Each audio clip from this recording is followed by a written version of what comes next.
Então, pessoal, bom dia, boa tarde, boa noite. Eu acabei dando só bom dia no vídeo anterior, mas eu não sei que hora vocês vão ver, né, esses vídeos. Então, pessoal da manhã, bom dia, pessoal da tarde, boa tarde, pessoal da noite, boa noite, e pessoal da madrugada, né, eu não sei como dizer, boa madrugada, não sei.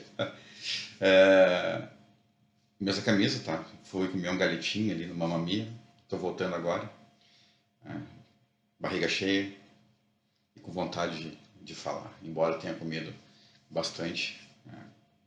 O restaurante faz a gente comer mais do que a gente precisa, mas enfim, tô disposto a falar. Vídeo 1, a gente trabalhou o contraditório e a quebra do contraditório, né? Tornando o contraditório postergado, o contraditório diferido, em razão da tutela provisória, mostrando que ela é, sim, uma norma fundamental do processo, ou uma meta-norma, um meta-critério de aplicação do direito, certo? Então a gente vai para a aula 2. A aula 2 eu dei ela presencialmente para a turma 479 NP, na quarta-feira, e as turmas 159 e 169 da terça-feira de manhã não tiveram, certo? Então eu vou tentar, ao longo da exposição, ter o seu mais didático possível, tentar abranger grande parte daquilo que eu falei em sala de aula, mas enfim, é uma complementação para aquelas lâminas ali que eu passei. Então, eventualmente, se alguém ficar com alguma dúvida, pode perguntar ali pelos próprios fóruns, pode mandar um WhatsApp, que a gente já tem a comunicação, depois eu reposto no Moodle, enfim, ou, né, comentar esse canal, né, já estão gozando aqui no grupo, que vai ser um canal para sempre, pode colocar ali um like e um comentário. E como esse link vai ficar no Moodle, então, quem for ler, né, quem for visualizar o link vai acabar vendo os comentários e alguma resposta, eu não preciso repostar de repente no Moodle, eu vou ver isso aí ainda, certo? Aula 2, né? Aula 2 a gente vai trabalhar um dos temas mais importantes dentro da tutela provisória, que é a tutela provisória como redistribuição do ônus temporal dentro do processo. Prestem atenção nessa frase, por favor. Essa frase, ela é de arrepiar, olha aqui, certo? Ela é de arrepiar. A tutela provisória serve para redistribuir os ônus do tempo dentro do processo. Por quê? Porque não é justo aquele que não detém o melhor direito, né, naquela determinada etapa do processo continuar com o bem na vida. Essa é a grande realidade, certo? Então, sempre que aquele que comprovar o melhor direito naquela determinada etapa do processo, tendo em vista a forma como a gente vislumbra hoje a tutela provisória, ele vai acabar tendo aquele bem da vida antecipado para ele ou resguardado, como a gente vai ver ao longo do semestre, ok? Então, a tutela provisória vai servir para que essa redistribuição seja feita ao longo do processo. Veja bem, né? Vejam bem, se a gente pegar, né, a petição inicial, ela vai ser distribuída, ela vai ser conclusa, se ela tiver tudo ok, o juiz vai despachar para que as partes compareçam a uma audiência de conciliação e julgamento. Ele pode julgar desde já, mas não é essa a nossa hipótese aqui. Dessa audiência de conciliação e mediação, desculpa, acho que eu falei instrução de julgamento, mas de conciliação e mediação do artigo 334, dessa audiência pode sair acordo, acaba o processo, não é nosso exemplo também, não saiu acordo, o que vai acontecer? O réu vai contestar, certo? Contestado, eventualmente, se precisar, o autor vai fazer a réplica e segue o baile. Segue o baile com o quê? O juiz vai sanear, né? Pode julgar também, mas não é nosso exemplo. Ele saneia, ele vê que o processo ainda precisa de alguma forma ser instruído. Então, do saneamento vai para a instrução, aí vai ouvir provas, né, em audiência, com depoimento pessoal, com testemunhal, faz perícia, faz inspeção judicial, enfim, né, faz toda essa parte probatória. O que acontece? Razões finais, escritas ou orais, se for no final da audiência, sentença, o juiz decide. Daí tudo bem, fiz um fluxograma aqui do processo, bem basiquinho para vocês, mas da sentença, o que as partes podem fazer? Podem apelar. Aí vai para o tribunal, é julgado, não foi unânime, vai para o incidente de alargamento de colegiado, né? é julgado lá, a parte faz, enfim, embargo de declaração, depois vai a recurso especial, vai a recurso extraordinário, faz agravo interno, recurso especial, agravo interno, recurso extraordinário, faz embargos de divergência no recurso especial, embargos de divergência no recurso extraordinário posteriormente, enfim, o processo demora 10, 8, 6 anos para ser finalizado. Ponto. Fez coisa julgada, transitou em julgado e fez coisa julgada, o que acontece? Cumprimento de sentença. Mesma coisa. A parte vai lá, faz uma petição, o juiz recebe, intima a parte contrária para impugnar e segue seus atos, ok? Estamos falando de um processo que pode durar todo esse tempo, inclusive na fase de cumprimento de sentença, certo? Então vocês pegam o seguinte, todo esse fluxograma e pensem que a nossa tutela provisória, ela pode, em qualquer parte desse fluxograma, ser deferida. Olha só, aquilo que seria dado em 10 anos, por causa da redistribuição dos ônus do tempo no processo,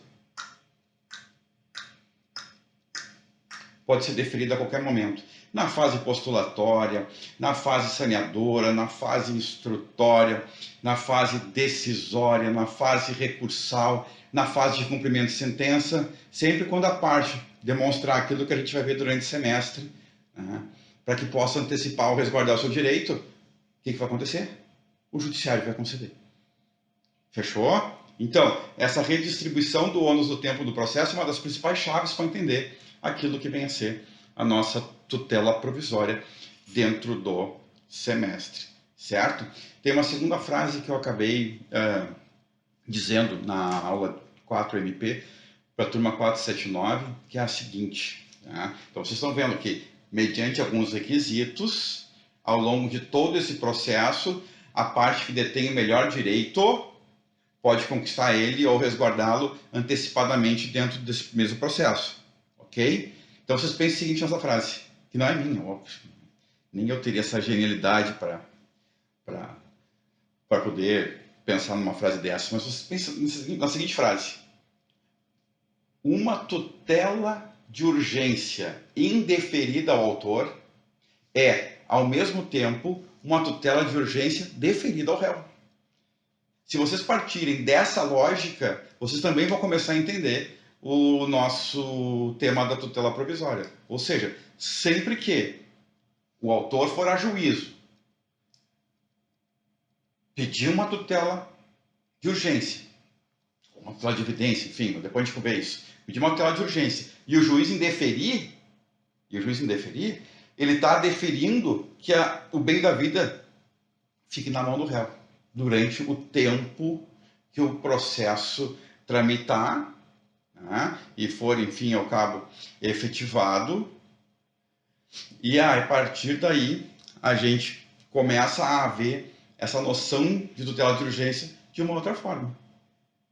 Porque, olha só, sente só, se eu tenho a possibilidade de comprovar o meu direito antecipadamente, porque a documentação, por exemplo, que eu me utilizei, demonstra algum requisito que a gente vai ver durante o semestre, o juiz, em teoria, se convence disso, ele tem que me deferir.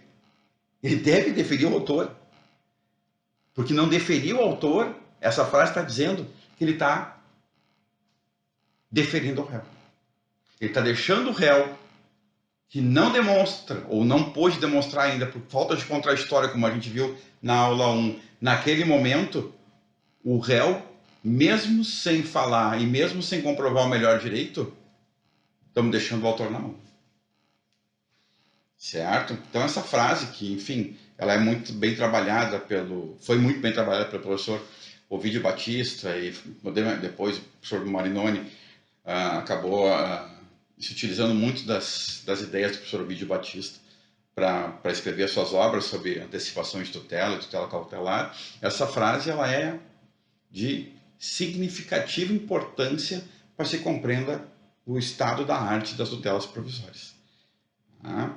Eu devo pensar muito, eu devo refletir muito quando eu recebo em em minhas mãos, como um juiz, se eu vou deferir ou indeferir aquele pedido de urgência que foi realizado.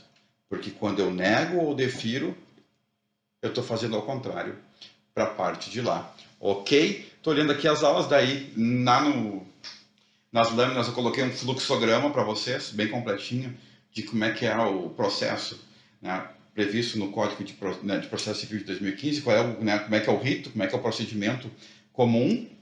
Depois eu coloquei uma palestra do ministro Luiz Fux, né, num congresso, sobre o tema das tutelas provisórias.